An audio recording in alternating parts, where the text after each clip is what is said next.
Line SUV Hybrid ជា100 km ស៊ីសាំងត្រឹមតែ 3.4 លីត្រប៉ុណ្ណោះ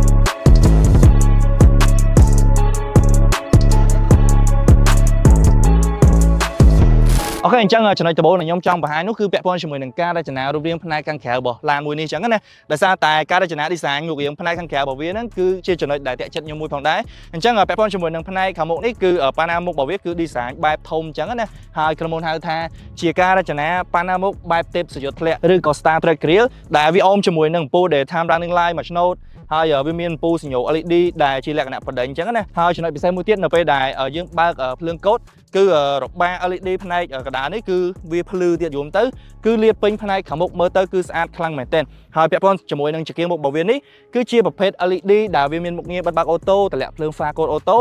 ក៏ដូចជាមុខងារពជាពេលផលិតចង្កៀងមុខ Follow Me Home ផងដែរហើយ Follow Me Home របស់វាហ្នឹងគឺយើងអាចសេរីរយៈពេលបានអញ្ចឹងណាអញ្ចឹងអានេះវាល្អមែនទែននៅពេលដែលយើងប្រើនៅពេលយប់ពេលដែលយើងចូលផ្ទះចូលអីហ្នឹងគឺវាផ្ដល់សុវត្ថិភាពមកកម្រិតទៀតហើយពាក់ព័ន្ធជាមួយនឹងភ្លើង LED ផ្នែកខាងក្រោមនេះក៏ជា LED បំភ្លឺពេលថ្ងៃដែលការរចនារបស់វាគឺស្អាតយំទៅគឺស៊ីជាមួយនឹងទូខ្លួនឡើងមែនទែនហើយផ្នែកខាងមុខនេះក៏វាមានបំពាក់ជាមួយនឹងកាមេរ៉ាមកគ្រាប់ផងដែរដែលកាមេរ៉ានេះគឺជាប្រព័ន្ធកាមេរ៉ា360 degree អញ្ចឹងណាហើយពាក់ព័ន្ធជាមួយនឹងកាំងមុខផ្នែកខាងក្រោមនេះមើលទៅ design ចេញមកគឺយ៉ាងកាចអញ្ចឹងណាអញ្ចឹងទោះបីជា SUV ខ្នាតតូចប្រើម៉ាស៊ីន hybrid មែនប៉ុន្តែការរចនារបស់វាស្អាតហើយកាចទៀតអូខេពាក់ព័ន្ធជាមួយនឹងផ្នែកចម្រៀងនេះវិញការរចនារបស់វាក៏នៅតែគួរឲ្យចាប់អារម្មណ៍ដែរដោយសារតែ SUV ខ្នាតតូចមួយនេះគឺវាមានបំពាក់យ៉ាងកង់ប្រភេទ alloy aluminum ដែលការរចនារបស់វាគឺ color two tone ពណ៌ខ្មៅលាយពណ៌ទឹកប្រាក់ឡូងអីចឹងណាប៉ុន្តែទំហំរបស់វាគឺរហូតដល់ទៅ20អ៊ីងគឺធំខ្លាំងមែនទែនហើយការរចនារបស់វាគឺបែបចេញរូបផ្កាយអញ្ចឹងណាស្អាតយល់ទៅគឺស្អាតខ្លាំងពាក់ព័ន្ធជាមួយនឹងកញ្ចក់ចំហៀងរបស់វាវិញគឺជាប្រភេទក្តោបអូតូមានប្រកបសញ្ញោ LED មានមុខងារ blind spot ហើយមានកាមេរ៉ាផងដែរអញ្ចឹងកាមេរ៉ា360 degree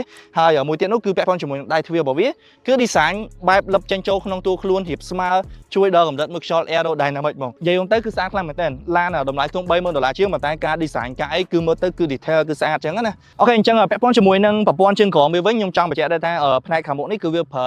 ប្រព័ន្ធបូមដែលគេហៅថា McPherson Strut Independent Suspension ហើយផ្នែកខាងក្រោមគឺជាប្រភេទ Multi-link Independent Suspension ដែលប្រព័ន្ធបូមមួយនេះគឺផ្ដល់កម្រិត comfort ខ្ពស់មែនទែនហើយយើងតែងតែឃើញឡានទំនើបភាគច្រើនប្រើជាមួយនឹងប្រព័ន្ធបូមមុខក្រោយបែបនេះអញ្ចឹងណាអញ្ចឹងយើងទៅមើលនៅផ្នែកខាងក្រោយវិញអូខេអញ្ចឹងពាក់ព័ន្ធជាមួយនឹងការរចនាផ្នែកខាងក្រោយនេះក៏គួរឲ្យចាប់អារម្មណ៍ដែរជាពិសេសគឺការបំពាក់ជាមួយនឹង stop LED ដែលលាតទៅវិញពេញផ្នែកខាងក្រោយដិតច្បាស់អញ្ចឹងណាហើយសញ្ញោរបស់វានេះគឺជាប្រភេទ LED ដែលជាសញ្ញោបដិញយំទៅគឺស្អាតខ្លាំងមែនទែនហើយពាក់ព័ន្ធជាមួយនឹងកាំង spoiler ខាងក្រោយនេះក៏គួរចាប់អារម្មណ៍ដែរមើលទៅធំអញ្ចឹងណាហើយវាមានប្រឡោះខ្យល់ឲ្យខ្យល់រត់ចេញចូលបានជួយដល់កម្រិតមើលខ្យល់ aerodynamic ទៀតយំទៅគឺស្អាតហើយនៅផ្នែកខាងលើនេះមានប្រកបជាមួយនឹងកាមេរ៉ាផ្នែកខាងក្រោយមកគ្រាប់ដែរហើយអីដែលសំខាន់មួយទៀតនោះគឺផ្នែកខាងក្រោមនេះបងប្អូនឃើញកំពុងសម្ងាំង4យល់ទៅជាឡាន SUV hybrid មែនប៉ុន្តែកំពុងសម្ងាំង4ហើយផ្នែកខាងក្រោយនេះក៏មានជាមួយនឹង sensor ចំនួន4គ្រាប់ផងដែរអូខេអញ្ចឹងពាក់ព័ន្ធជាមួយនឹងក្លុបខាងក្រោយរបស់វាវិញគឺជាប្រភេទចុចអូតូអញ្ចឹងណាហើយបើយើងនិយាយពីទំហំ space ខាងក្រោយនេះគឺធំទូលាយមែនទែននិយាយទៅបើសិនជាការប្រើប្រាស់ជាលក្ខណៈគ្រួសារធម្មតាសមាជិកត្រឹម 4-5 នាក់អីខ្ញុំគិតថាដាក់អីវ៉ាន់បានមកពេញចិត្តហ្មងទំហំក្លុបខាងក្រោយរបស់វានេះណាសូមបញ្ជាក់ដែរថាឡាន Elusmake នេះគឺវាមានប្រវែងតួខ្លួន 4.6 ម៉ែត្រទទឹង 1.9 ម៉ែត្រកម្ពស់ 1.6 ម៉ែត្រនិងកម្រិតពីកង់មុខទៅកង់ក្រោយ 2.7 ម៉ែត្រហើយឡានមួយនេះគឺវាមានប្រើជាមួយនឹងប្រព័ន្ធ Sound Smart Key ដែលអាចបញ្ជាទម្លាក់កញ្ចក់ទាំង4ពីចម្ងាយឬប្រើដើម្បីស្វែងរកឡាននៅក្នុងចំណតជាដើម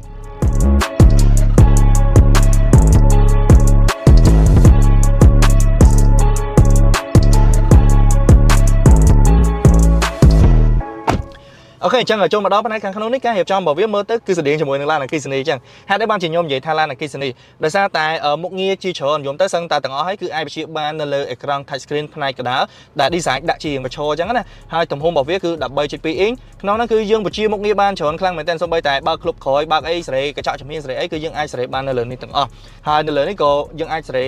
លេងជាមួយនឹងប្រព័ន្ធម៉ាស៊ីនត្រជាក់ក៏ដូចជាកៅអីក្តៅត្រជាក់ផងដែរអញ្ចឹងពាក់ព័ន្ធជាមួយនឹងកៅអីអ្នកបើកបរផ្នែកខាងមុខនេះគឺយើងអាចចុចសេរីបាន6បែប ហើយនៅលើហ្នឹងគឺវាមានមុខងារក្តៅត្រជាក់ហើយកៅអីអ្នកដំណើរផ្នែកខាងមុខនេះគឺយើងចុចសេរីអូតូដែរហើយក៏មានមុខងារក្តៅដែរប៉ុន្តែអត់មានកៅអីត្រជាក់ទេអញ្ចឹងពាក់ព័ន្ធជាមួយនឹងអេក្រង់ហ្នឹងដដែលគឺនៅលើនេះយើងដូចខ្ញុំបាននិយាយអញ្ចឹងគឺយើងអាចសេរីបានច្រើនយើងអាចលេងជាមួយនឹងមុខងារច្រើនសូម្បីតែសេរីកៅអីសេរីអីក៏អាចសេរីបាននៅលើនេះដែរហើយនៅលើនេះក៏យើងអាចចូលទៅមើលបើកមើលជាមួយនឹងមុខងារសុវត្ថិភាពដែរអញ្ចឹងដូចខ្ញុំបានបញ្ជាក់អញ្ចឹងថាឡានមួយនេះគឺវាមាន option សុវត្ថិភាពច្រើនមែនទែនហើយក្នុងនោះក៏មានជាមួយនឹង lane departure warning នៅពេលដែលយើងជិះកិននោះយើងទៅវានឹងបើលើសញ្ញាយើងដឹងក៏ដូចជា lane keeping assist ដែលវាចាប់កន្លងផ្លូវឲ្យឡានរបស់យើងស្ថិតក្នុងកន្លងផ្លូវកណ្ដាលអញ្ចឹងណាហើយនៅលើហ្នឹងក៏មានជាមួយនឹងមុខងារ collision warning នៅផ្នែកខាងមុខអញ្ចឹងនៅពេលដែលមានឧបសគ្គនៅផ្នែកខាងមុខយើងជិះទៅគៀកគេអីគឺវានឹងបើលើសំឡេងយើងដឹងក៏ដូចជាមានជាមួយនឹងប្រាំងអូតូផងដែរអញ្ចឹងពិសេសមែនទែនឡានតម្លៃខ្ទង់$30,000ជាងប៉ុន្តែមានជាមួយនឹងប្រាំងអូតូដែរហើយបន្ថែមពីហ្នឹងទៀតវាក៏មានជាមួយនឹងមុខងារមួយទៀតដែលគេហៅថា door opening warning អញ្ចឹងនៅពេលដែលយើងបើកទ្វារទៅបើសិនជាមានឧបសគ្គឆ្លងកាត់មកវានឹងប្រាប់ឲ្យយើងដឹងថាមានឧបសគ្គ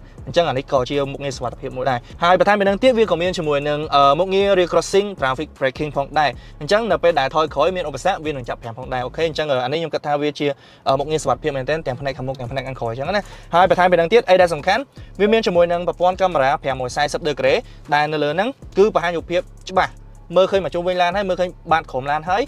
វាមានខ្សែបន្ទាត់រេតាមចក្រទៀតហើយនៅលើហ្នឹងយើងអាចបង្ហាញជារូបភាព 2D 3D មើលទៅលើមុំណាឆ្វេងស្ដាំអីយំទៅមើលបានមកចប់មកតមកផ្នែកកណ្ដាលនេះគឺជាឆ្កឹះលេខអេឡិចត្រូនិករបស់វាហើយការរចនារបស់វាហ្នឹងគឺដូចជាគ្រាប់ crystal អញ្ចឹងមើលទៅគឺស្អាតអញ្ចឹងណាហើយវាមានជាមួយនឹងប្រាំងដៃអេឡិចត្រូនិកក៏ដូចជាប្រព័ន្ធប្រាំង auto hold ផងដែរហើយតមកទៀតមានកន្លែងដាក់កៅទឹក2ហើយផ្នែកកណ្ដាលនេះគឺជា cool box ប្រអប់ត្រជាក់អញ្ចឹងណាអញ្ចឹងចង់ class A ទឹក class A បានហើយផ្នែកកណ្ដាលនេះក៏វាមានជាមួយនឹង wireless charge ហើយមានកន្លែងដាក់អីវ៉ាន់មួយចំនួនខាងក្រោមនេះក៏ដូចជារុនសាក់ថ្ម USB ក៏ដូចជារុន 12V ផងដែរតែប៉ុនជាមួយនឹងដៃចង្កូតរបស់វានេះវិញគឺជាប្រភេទ electronic ការរចនារបស់វាគឺជាអក្សរ D អញ្ចឹងណាទុនយើងងាយស្រួលបត់បែនហើយនៅលើនេះក៏មានជាមួយនឹងមុខងារមួយចំនួនដូចជាយើងអាចកំណត់ជាមួយនឹង cruise control ក៏ដូចជាមុខងារ voice command ដែលបញ្ជាដោយសំឡេងអីចឹងទៅហើយកុងទ័ររបស់វានេះគឺជាកុងទ័រ digital ទំហំ 10.25 inch ក្នុងនេះគឺបង្ហាញព័ត៌មានបានច្បាស់ហើយអីដែលខ្ញុំស្រឡាញ់ជាងគេនោះគឺវាអាចបង្ហាញចាប់ឧបសគ្គឲ្យយើងដឹងឧទាហរណ៍ថានៅខាងមុខមានឡានមានម៉ូតូអីចឹងគឺវានឹងបង្ហាញនៅលើអេក្រង់ digital កុងទ័រ digital របស់វានេះមកយល់ទៅគឺមានភាពងាយស្រួលមែនទែនអញ្ចឹងពាក់ព័ន្ធជាមួយនឹង Elusmax នេះក៏វាមានជាមួយនឹង Drive Mode ដែរវាមាន3គឺវាមាន Eco ហើយវាមាន Normal ក៏ដូចជាមាន Sport ផងដែរហើយមួយទៀតគឺវាមានជាមួយនឹងប្រព័ន្ធ Regenerative Braking ដែលនៅលើនេះគឺគេហៅថា Energy Recycle អញ្ចឹងយើងអាចសេរីបាន3កម្រិតកម្រិតទី1កម្រិតទី2កម្រិតទី3អីចឹងទៅអញ្ចឹងប្រព័ន្ធនេះនៅពេលដែលយើងបើកដំណើរការទៅនៅពេលដែលយើងដកជើងចេញពីឈ្នាន់ហ្គាគឺវានឹងសាកអាគុយ Hybrid វាវិញអញ្ចឹងវាជួយសន្សំចៃអញ្ចឹងណាចំណុចពិសេសមួយទៀតសម្រាប់ឡាន SUV មួយនេះគឺពាក់ព័ន្ធជាមួយនឹងដបូលរបស់វាដែលជាប្រភេទដបូលកញ្ចក់ធំយន្តទៅ1ម៉ែត្រការ៉េជាងធំមែនតើហើយយើងអាចចុចបើកអូតូបានល្អមែនតើសម្រាប់ការប្រើជាលក្ខណៈគ្រួសារបែបនេះពាក់ព័ន្ធជាមួយនឹងកៅអីរបស់វាមិញនេះខ្ញុំបាននិយាយពីមុខងារឯងប៉ុន្តែការ design របស់វាគឺស្អាតមែនតើហើយជាប្រភេទមើលទៅដូចជាកៅអីឡានស្ពណ៌ឡានប៉ណ្ណាំងអញ្ចឹងហើយមើលទៅគឺស្អាតហើយវាអោបយើងបានល្អអញ្ចឹងណាហើយកៅអីនេះក៏ទន់ដែរមាន highlight ជាមួយនឹងធ្នេដេធ្នេអីយន្តទៅមើលទៅគឺអែមខ្លាំងមែនតើពាក់ព័ន្ធជាមួយនឹងការរៀបចំការ design ទៅលើ tableau របស់វាក៏មើលទៅក៏រៀងលយដែរ design របស់វាសូម្បីតែរុនម៉ាស៊ីនត្រជាក់អីរបស់វានេះគឺស្អាតហើយ graphic នៅលើ tableau នេះគឺមើលទៅវាប្លែកដែរអញ្ចឹងណាហើយក៏មានជាមួយនឹងធ្នេដេធ្នេអីដែរយល់ទៅមើលទៅគឺប្លែកហើយស្អាតមួយយ៉ាងដែរចំពោះ Elusmax មួយនេះអូខេអញ្ចឹងចូលមកដល់កៅអីជួរទី2នេះវិញគឺតលាយដូចបងប្អូនឃើញអញ្ចឹងខ្ញុំ1.8 ម៉ែត្រណាហើយកន្លែងដាក់ជើងក៏សល់ច្រើនអាចសដោកបានក្បាលខាងលើនេះក៏អត់ទើសដែរហើយអីដែលសំខាន់ដបូលកញ្ចក់ធំយំទៅចូលមកគឺមានអារម្មណ៍ថាស្រឡះខ្លាំងមែនទែនហើយផ្នែកខាងក្រោយនេះក៏មានជាមួយនឹងរុនម៉ាស៊ីនត្រជាក់ក៏ដូចជារុន USB A រុន USB C សម្រាប់សាកថ្មហើយវាមានកន្លែងដាក់ដៃកន្លែងដាក់កែវទឹកហើយអីដែលសំខាន់អ្នកដំណើរផ្នែកខាងក្រោយនេះ enjoy ខ្លាំងមែនទែនជាមួយនឹងដបូលកញ្ចក់ធំហើយជាមួយនឹងប្រព័ន្ធ speaker 6គ្រាប់ទៀតអញ្ចឹងខ្ញុំគិតថាសម្រាប់អ្នកអង្គុយក្រោយនេះគឺអាចឈៀលបានច្រើនអញ្ចឹងណាហើយមួយទៀតពាក់ព័ន្ធជាមួយនឹងកៅអីក៏ comfort ដែរយើងអង្គុយទៅគឺវា comfort អញ្ចឹងណាហើយយើងអាចកៅអីនេះក៏យើងអាចបត់តម្លាក់ចុះឲ្យរៀបស្មើដើម្បីអាចដាក់អីវ៉ាន់បានកាន់តែច្រើនផងដែរអញ្ចឹងពាក់ព័ន្ធជាមួយនឹងប្រព័ន្ធសុវត្ថិភាពរបស់វាក្រៅពីអីដែលខ្ញុំបានរៀបរាប់ហ្នឹងឡាន Elusmax នេះក៏វាមានបំពាក់ជាមួយនឹងពងសុវត្ថិភាព6គ្រាប់ប្រព័ន្ធប្រាំង ABS EBD BA មានប្រព័ន្ធគ្រប់គ្រងកម្លាំងបង្វិលកង់ប្រព័ន្ធការពារទប់ឡានកាឡាប់ប្រព័ន្ធជំនួយពេលឡើងចំណោតនិងចុះចំណោត sensor សម្គាល់ចម្ងាយប្រព័ន្ធវាស់សម្ពាធខ្យល់កង់ប្រព័ន្ធជំនួយពេលកកស្ទះចរាចរណ៍ក៏ដូចជាប្រព័ន្ធផ្ដល់ដំណឹងពេលមានឡានវ៉ាជែងទាំងសងខាងទៀតផងអូខេបងប្អូនអរគ្នាអញ្ចឹងឥឡូវនេះខ្ញុំកំពុងតែបើកបោសាកល្បងជាមួយនឹងតុងហ្វឹង Elusmax ដែលវាប្រើជាមួយនឹងម៉ាស៊ីន hybrid អញ្ចឹងម៉ាស៊ីនរបស់វាគឺគប់ផ្សំជាមួយនឹងម៉ាស៊ីនសាំងចំណូល 1.5 លីត្រទំហំ4សីឡាំងហើយកម្លាំងរបស់វាគឺអាចបង្កើតបាន215 គីឡូវ៉ាត់ហើយកម្លាំងរមូលវិញគឺ565 ញូតនម៉ែត្រអញ្ចឹងកម្លាំងរមូលរបស់វាគឺច្រើនខ្លាំងមែនទែនអញ្ចឹងពាក់ព័ន្ធជាមួយនឹងឡាននេះដែរគឺវាអាចរត់ពីកុងទ័រ0ដល់100គីឡូម៉ែត្រក្នុង1ម៉ោងប្រើពេលត្រឹមតែ6វិនាទីទេអញ្ចឹងគឺស្ទុះខ្លាំងមែនទែនហើយបាននិយាយអារម្មណ៍ជាក់ស្ដែងគឺស្ទុះខ្លាំងមែនទែនដោយសារតែឡាននេះក៏វាមានជាមួយនឹង sport mode ដែរអញ្ចឹងនៅពេលដែលកាច់ចូល sport mode សន្ទុះល្បឿនរបស់វាគឺជាន់ធូរខ្លាំងមែនទែនថ្មីបើវាមានសន្ទុះល្បឿនស្ទុះខ្លាំងមែនប៉ុន្តែឡាននេះរត់100គីឡូម៉ែត្រស៊ីសាំងត្រឹមតែ 3.4 លីត្រប៉ុណ្ណោះអញ្ចឹងសមใจខ្លាំងមែនទែនអញ្ចឹងពាក់ព័ន្ធជាមួយនឹងចំណាប់អារម្មណ៍ខ្ញុំបើកបោជាមួយនឹងឡានមួយនេះគឺខ្ញុំមានអារម្មណ៍ថាវា smooth ខ្លាំងមែនទែនទៅលើប្រព័ន្ធ hybrid របស់វាគឺសឹងតែថាផ្លាស់ប្ដូររវាងប្រព័ន្ធ hybrid និងម៉ាស៊ីនសាំងសឹងតែអត់ដឹងហើយបើយើងនិយាយពី eco mode ក៏ដូចជា normal mode របស់វាវិញជាន់ទៅគឺ smooth ខ្លាំងមែនទែនអញ្ចឹងបើសិនជាយើងនៅពេលដែលយើងត្រូវការសន្ទុះល្បឿនយើងចង់វ៉ាចេញអីអាចចុចចូលមក sport ពឹបជាន់គឺឡើងគឺស្ទុះខ្លាំងអញ្ចឹងអានេះខ្ញុំសរសើរមែនទែនពាក់ព័ន្ធជាមួយនឹងប្រព័ន្ធជើងក្រោមវិញដូចខ្ញុំបានបញ្ជាក់អញ្ចឹងថាវាផ្ដល់កម្រិតផាសុកភាពខ្ពស់មែនទែនហើយបូកផ្សំជាមួយនឹងកៅអីរបស់វាដែលជាប្រភេទស្បែកទន់វាអោបយើងបានល្អទៀតអញ្ចឹងការបើកបោរបស់ខ្ញុំគឺ relax ហើយមានផាសុកភាពខ្ពស់យូរទៅ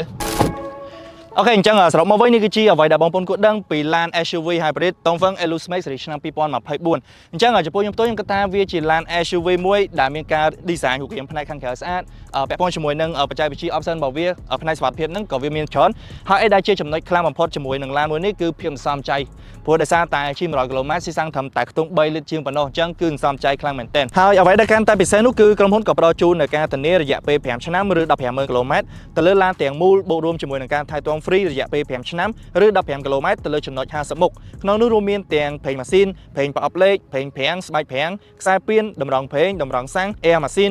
ត្រជាក់អាគុយថាហ្វ្រាំងនិងប៊ូស៊ីជាដើមអូខេអញ្ចឹងចំពោះបងប្អូនដែលចាប់អារម្មណ៍ជាមួយនឹងឡាន SUV មួយនេះគឺអាចអញ្ជើញទៅមើលឡានដោយផ្ទាល់ក៏ដូចជាបើកបោសាកល្បងដោយផ្ទាល់បាននៅ showroom របស់ក្រុមហ៊ុនឬក៏ទំនាក់ទំនងតាមលេខទូរស័ព្ទនៅលើអេក្រង់អញ្ចឹងចំពោះបងប្អូនវិញយកយ៉ាងណាដែរពី SUV មួយនេះជួយ comment នៅខាងក្រោមផងពីខ្ញុំបាទសេងឡុងអរគុណសម្រាប់ការទស្សនាហើយយើងនឹងជួបគ្នានៅវីដេអូក្រោយទៀត